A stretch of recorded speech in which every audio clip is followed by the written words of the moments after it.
everybody, how are you? Good, I hope you're okay. But even if you're not, cuddle up, and like we're doing here, it's a bit chilly outside. It's autumn here. Well, it's early autumn, very early autumn, the end of September. So Bobby and Penguin and I, have you met? We're going to read this story, and it's called Little Miss Neat. It's a story by Roger Hargreaves, who wrote a lot of stories about little people. If you look on the back of the book, look, that's examples of all the little people he's written about. And we've read a few of them now, haven't we? But this one's called Little Miss Neat. Little Miss Neat by Roger Hargreaves. Little Miss Neat was a very tidy person, probably the tidiest person in the world. She lived in Two Pin Cottage. It was called Two Pin Cottage because she kept it as neat as two pins. She just couldn't stand a mess.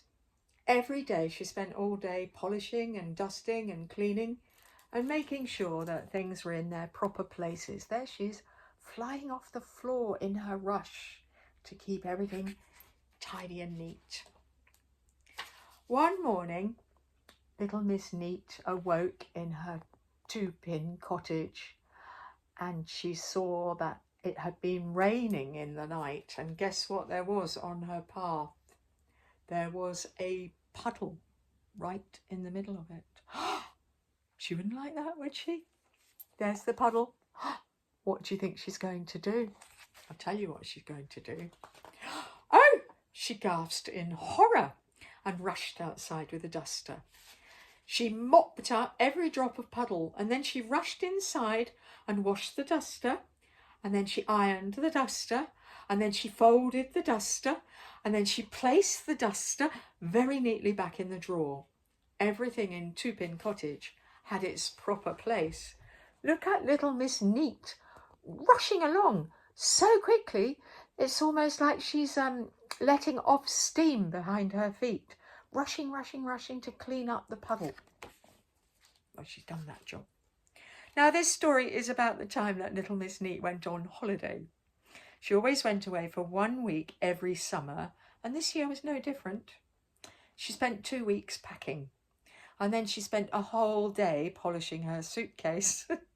And then off she set, leaving Two Pin Cottage as spick and span as she could, and very neat and tidy.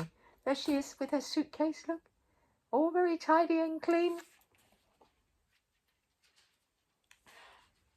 Oh, I hope it doesn't get too dusty while I'm away, she thought as she closed the door behind her. But something worse than dusty was going to happen in Two Pin Cottage. Would you like to know what? Oh, poor little Miss Neat. She's terribly afflicted, isn't she? It can't be easy wanting to be that neat all the time. A bit like Mr. Muddle came to tea. He'd written to Miss Neat to tell her, but being Mr. Muddle, he'd somehow got into a muddle with posting the letter. Actually, what happened was that when Mr. Muddle went to post the letter, he had a letter in one hand and a half-eaten sandwich in the other. And you can guess what happened, can't you? That's right. He posted the sandwich and ate the letter, or tried to. He posted a cheese sandwich. It'll be nice seeing Miss Neat again, he said to himself, and he walked home from the post box. This sandwich is a bit chewy, he thought, trying to eat the letter. There he is, walking home, trying to eat a sandwich, and that little worm that gets into a lot of these stories is smiling. Poor Mr. Muddle, he's all muddled up.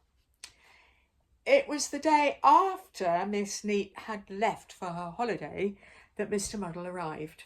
He walked up the garden path of Two Pin Cottage and knocked on the door. No reply. Goodbye, he shouted. It should have been, hello, but he isn't called Mr. Muddle for nothing. Nobody home? he called. Poor Mr. Muddle, there's nobody home. But I don't think that's going to stop him, do you? He pushed open the door. Oh dear, he thought as he looked around. Nobody home. So he went into the kitchen on his own and made himself a cup of tea. And he waited. And he waited. And he waited. And he waited. And then he went home. After her holiday, little Miss Neat stepped out of the taxi outside Two Pin Cottage. That was a lovely holiday, she said, paying the taxi driver, but it's nice to be home. She walked up the garden path and went in through the front door. There she is, getting out of the taxi. Then she'd had a lovely holiday, but she was very glad to be home. Not too dusty, she said to herself, looking around. I think I'll make myself a nice cup of tea before I start unpacking. But making a cup of tea after Mr. Muddle has been to visit is not as easy as it sounds. Little Miss Neat eventually found the teapot, not in the proper place. She's looking and she's looking. She can't find her own teapot. Oh dear. Oh dear. Oh dear. She looked in the refrigerator and eventually, that's the fridge, she found the milk, not in its proper place, in the teapot, and the tea in the sugar bowl, and the sugar in the milk jug, and a cup in the oven, and a saucer in the bread bin. But could she find a teaspoon? She could not. Look, she's looking like she's... This visit from Mr. Muddle has undone all the good of her holiday. Poor little Miss Neat. What an affliction. Must be terrible having to be tidy all the time. The telephone rang. Little Miss Neat picked it up. Hello, she said. At the other end of the line, Mr. Muddle suddenly realised he was holding the telephone the wrong way round. Goodbye, he said. Who's that? Said Miss Neat. It's you, replied Mr. Muddle. Miss Neat thought. It's Mr. Muddle, isn't it? She guessed. And there he is, holding the telephone upside down. Yes, replied Mr. Muddle, getting it right for once. And you paid me a visit while I was away on holiday, didn't you? Yes. How did you guess? Can I come and see you now you're back? I suppose so, sighed Miss Neat. Goodbye. Hello, said Mr. Muddle, because he was all muddled up, and put the phone down. Oh, poor Mr. Muddle, he's all muddly-wuddly. Little Miss Neat sighed a heavy sigh and sat down in the chair next to the telephone. Ouch, she said, and looked underneath the cushion. What could be there? What do you think she couldn't find before? I can't turn the pages. Pages are very old. There were all her teaspoons and knives and forks. I don't think little Miss Neat will be taking a holiday next year, do you? Oh, she might do. Maybe she'll find it quite funny.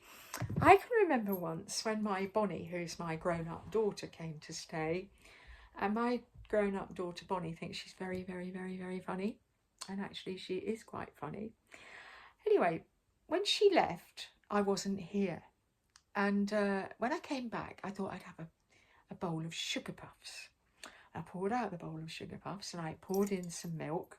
But could I find any spoons? Not one. I couldn't find one spoon because my grown-up daughter Bonnie had hidden them all. A little bit like Mr. Muddle had hidden all Miss Neat's teaspoons. You'll never guess where I found them. I gave up on the sugar puffs in the end, but the next day I thought I'd have some cornflakes. And guess what I found in the cornflakes packet?